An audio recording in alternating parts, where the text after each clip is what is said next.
Hi friends, ఎలా ఉన్నారు? అందరూ బాగున్నారా? Welcome to our YouTube channel. ఈరోజు వర్షం లేదని చెప్పేసి మా ఫ్రెండ్స్తో వాకింగ్కి వెళ్ళి తిరిగి వస్తూ ఉంటుంటే మా ఫ్రెండ్స్ చెప్పారు, మన క్లబ్ హౌస్లో స్టాల్స్ పెట్టారు, చూడటానికి వెళ్దాం పదా అని చెప్పేసి మేము సరదాగా సరే చూడటానికి అని వెళ్ళాము. చూసేసరికి అన్నీ చాలా అంటే చాలా బాగున్నాయి. అందులో నెక్స్ట్ మంత్ నుంచి శ్రావణ మాసం స్టార్ట్ అవుతుంది కదా, ఆ సందర్భంగా అన్ని పూజ ఐటమ్స్ పెట్టారు. దేవుడి విగ్రహాలు అయితే చూడంగానే చాలా అంటే చాలా బాగున్నాయి. ఇంకా సరే అని చెప్పేసి నేను ఒకటి చిన్న ఐటెం తీసుకున్నాను, అది నేను మీకు లాస్ట్లో చూపిస్తాను. ఇంకా సరే అని చెప్పేసి సరదాగా ఈ చిన్న చెంబు చూడంగానే చాలా క్యూట్గా అనిపించింది. మనకి ఈ చిన్న చెంబులో మేము అతన్ని అడిగాము, ఈ చిన్నవి ఎందుకండి అంటే వారు అమ్మవారికి ఆ చిన్న చెంబులో పసుపు కుంకుమ పెట్టి అమ్మవారికి పూజ చేయొచ్చు అని చెప్పారు. ఇంకా ఇది కూడా మేము అడిగాము, ఈ బాక్స్ దేనికని మేము షాప్ అతన్ని అడిగితే తను ఏమి చెప్పారంటే, మీరు ఈ చిన్న బాక్సులో వచ్చేసి నెయ్యి కానీ తేనె కానీ వేసుకొని అమ్మవారికి పూజ చేయవచ్చు అని చెప్పారు. ఇంకా సరే అని చెప్పేసి ఈ చిన్న చెంబు కూడా డిజైన్ అయితే చాలా బాగుంది. వీడియో కన్నా రియల్గా అయితే డిజైన్ చాలా బాగుందన్నమాట. ఇంకా పక్కకు వస్తే ఇక్కడ వచ్చేసి చిన్న మినీ బాక్స్లో ఉంది కదా, ఇవి వచ్చేసి ఏ రోజుకి ఆ రోజు శ్లోకాస్ మినీ బుక్. ఇది మనకి ఎప్పుడైనా ట్రావెలింగ్ అయినా కానీ బయటకు వెళ్ళినప్పుడు మనకి శ్లోకాస్ బుక్ మనం మర్చిపోతే ఇది మనము హ్యాండ్ బ్యాగ్లో కూడా మనం పెట్టుకొని క్యారీ చేసుకునే ఈ విధంగా వాళ్ళు చాలా బైండింగ్ మంచిగా చేసి ఇలా సేల్ చేశారు. ఇది ఫస్ట్ టైం చూస్తున్నాను. ఏ రోజుకి ఆ రోజు అన్ని శ్లోకాస్ ఉన్నాయి. నాకైతే చాలా బాగా నచ్చింది. నేను రేటు అడగటం మర్చిపోయాను. ఈసారి రేటు అడిగి నేను అది కాస్ట్ ఎంతని నేను చెప్తాను. ఇది ఏంటంటే చాలామందికి బుక్ అయితే నలిగిపోతుంది. ఇలాంటి చిన్నవి మినీ సైజు బుక్కులు అయితే మనకి ట్రావెలింగ్ టైంలో అలాగే మనకి నలిగిపోకుండా అట్లానే ఉండిపోతుంది. నాకైతే చూడంగానే చాలా నచ్చేసింది. ఈసారి వెళ్ళి తీసుకుందాంలే అనుకున్నాను. అన్ని శ్లోకాస్ ఉన్నాయి, ఏ రోజుకి ఆ రోజు శ్లోకాస్. మన పూజ గదిలో కూడా డైలీ పర్పస్కి యూజ్ చేసుకోవచ్చు. ఇదేంటంటే మనకి ఈజీ టు క్యారీ అన్నమాట.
फोन करिए। हाँ नहीं करते हैं।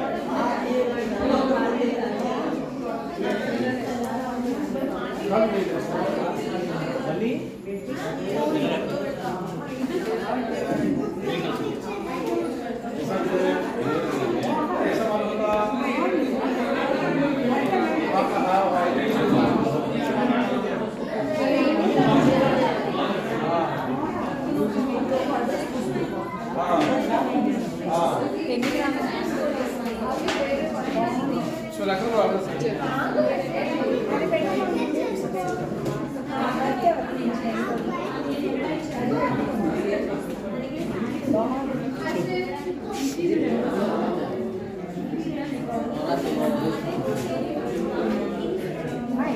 ఏదో ఒకసారి వల్లికి పెట్టు.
ఒక చిన్న వెండి వస్తువు తీసుకున్నానని చెప్పాను కదా, ఈ చిన్న క్యూట్ గంగాళం తీసుకున్నాను. ఈరోజు శనివారం అవటం వల్ల ఫ్రెండ్స్ కూడా చాలా బాగుంది తీసేసుకొని చెప్పగానే ఇంకా ఆలోచించుకోకుండా చిన్న గంగాళము తీసుకొని ఇంటికి వచ్చేసి పసుపు కుంకుమ రాసి ఇంకా పానకం పెట్టాను. ఈరోజు శనివారం కదా, ఇంకా ఆంజనేయ స్వామికి పానకం అంటే చాలా ఇష్టం అని చెప్పేసి పానకం పెట్టి ఇంకా పూజ చేశానన్నమాట. ఈ వీడియో మీకు నచ్చిందంటే లైక్ చేయండి, షేర్ చేయండి, సబ్స్క్రైబ్ చేయండి. ఇంకొక మంచి వీడియోతో మీ ముందుకు వస్తాను. Thanks for watching. బాయ్.